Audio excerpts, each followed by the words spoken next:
Salut à tous!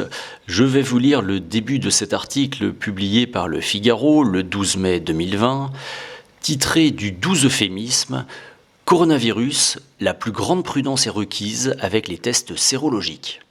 La plus grande prudence est nécessaire pour les tests sérologiques, effectués par prise de sang dans un laboratoire de ville. En France, le résultat indique la présence éventuelle d'anticorps dans le sang contre le SARS-CoV-2, sans préciser le nom de l'entreprise qui a élaboré le test. Or, même s'il semble que ceux des grandes marques Abbott, Becton, Dickinson, Diasorin et Roche sont les plus fiables, ceux de nombreuses entreprises chinoises fournissent des résultats d'une précision insuffisante. Aucun test n'a d'ailleurs encore été approuvé par les autorités sanitaires françaises, ils ne sont donc pas remboursés.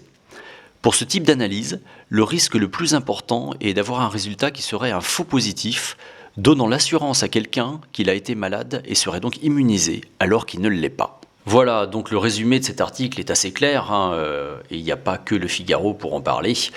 C'est que ces tests, à part enrichir Big Pharma, ne servent absolument à rien, et pourtant le gouvernement continue sa politique de déconfinement sur la base de ces tests. Pour finir, n'oubliez pas de liker cette vidéo, de la partager, d'y laisser des commentaires, de vous abonner à ma chaîne et de me soutenir financièrement sur mon compte Tipeee. Sur ce, je vous souhaite une bonne journée.